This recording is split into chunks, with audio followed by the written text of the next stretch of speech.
BJP की जन आशीर्वाद यात्रा को मालवा निर्माण में गति देने के लिए राज्यसभा सांसद डॉक्टर सुमेर सिंह सोलंकी और आईडी अध्यक्ष जयपाल सिंह चावड़ा की जोड़ी का कमाल खूब देखने को मिल रहा है।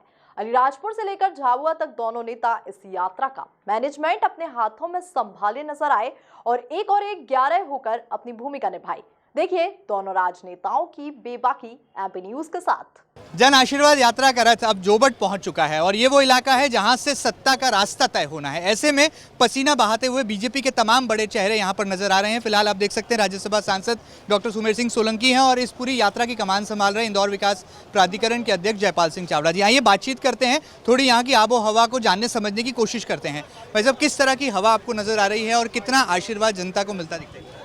भारतीय जनता पार्टी की जो हवा थी वो अब आंधी के रूप में बदल चुकी है और पूरे संभाग में जहां से यात्रा खंडवा से दादाजी धुनी वाले के आशीर्वाद लेकर जब चली है तो हर विधानसभा को स्पर्श करती हुई आज अलीराजपुर के इस जोबट में पहुंची है और हर स्थान पर हजारों की संख्या में कार्यकर्ता उत्साहित होकर और फूलों से बरसात कर रहे हैं। जनता सामने स्वागत के लिए आतुर है और ऐसा दृश्य जो दिखाई दे रहा है, इससे ये प्रमाणित होता है, साबित होता है कि संपूर्ण प्रदेश और यह संभाग पूरा भारतीय जनता पार्टी के साथ में है।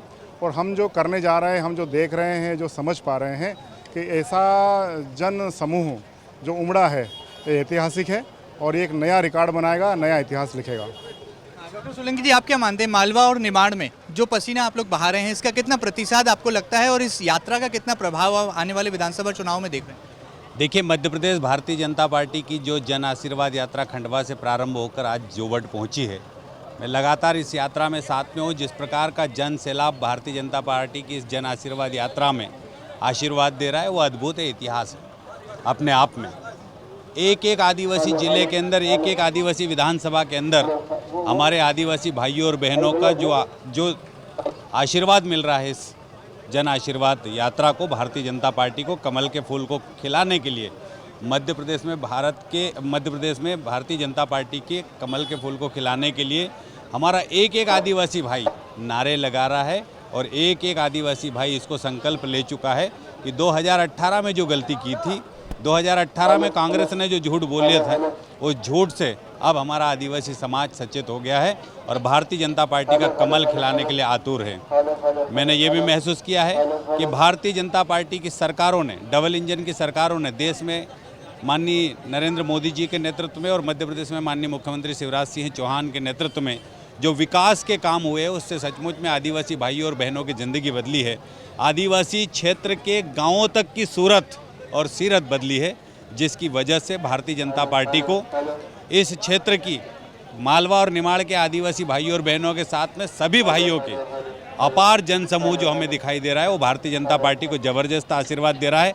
और मैं ये दावा भी करता हूँ कि इस बार मालवा और निमाड़ सहित पूरे मध्य प्रदेश के अंदर भारतीय जनता पार्टी प्रचंड बहुमत के साथ चुनाव जीतकर आएगी और भाजपा के कमल के फूल की सरकार बनेगी। और इस आशीर्वाद के बाद 2023 के बाद फिर से विकास के लिए भारतीय जनता पार्टी की सरकारें इस मध्य प्रदेश में काम करेगी। लेकिन कमलनाथ जी का कॉन्फिडेंस कम होने का नाम नहीं ले रहा। वो जन आक्रोश यात्रा निकालने जा रहे हैं, इस यात्रा का जवाब दे रही है कांग्रेस पार्टी। कितनी बड़ी चुनौती आप मानते हैं? भारतीय जनता पार्टी कार्यकर्ता और जनता उनके झूठ और छलावा को समझ चुके हैं। किसी भी बहकाव में उनका नहीं आने वाले हैं। वो उनके प्रयत्न करते रहेंगे किंतु सफल हम ही होंगे, क्योंकि हर बार से वो करते रहे। अब जनता उनको समझ चुकी है, अब की बार उनके झांसे में कोई आने वाला नहीं है। क्या सत्ता विरोधी लहर जैसे कुछ चीज़ आप महसूस कर रहे हैं, क्योंकि लगातार 18 साल से एक ही चेहरा नेतृत्व कर रहा है? क्या इस बात को महसूस किया है आप लोग? देखिए, भारतीय जनता पार्टी कार्यकर्ता आधारित पार्टी और भारतीय जनता पार्टी का चुनाव कार्यकर्ता लड़ता है। एक कार्यकर्ता कमर कस चुका है 2023 और 24 के चुनाव को लड़ने के लिए। इस बार भारतीय जनता पार्टी के कमल के फूल की लहर गांव-गांव तक, घर-घर तक, एक बहन के पास तक, एक भाई के पास तक हमारी योजनाएं धरातल पर पहुंचाने का काम किया है। इस बार भारतीय जनता पार्टी की लहर है जो ढोंग करने वाले हैं, जिनका झूठ बोलने का काम है, जिनकी झूठ की दुकान है और जो झूठ की दुकान लेकर बैठे हुए हैं, उनका कॉन्फिडेंस है ही नहीं, लेकिन फिर भी वो दिखाने की कोशिश कर रहे हैं, क्योंकि वो दिखाने की कोशिश करते हैं जो इस आसमान में और न धरती पर है। तो कांग्रेस से बड़ा झूठा और कोई हो नहीं सकता है। लेकिन भारतीय जनता पार्टी ने जो कहा है वो करके दिखाया है। आदिवासी भाइयों और बहनों की ज़िंदगी बदलने का काम किया है और इस जिंदगी को स्वर्णिम भारत की और स्वर्णिम मध्य प्रदेश की ओर ले जाने का काम कमल के फूल वाली सरकार ने किया है, माननीय नरेंद्र मोदी जी ने किया है, माननीय शिवराज सिंह चौहान ने किया है।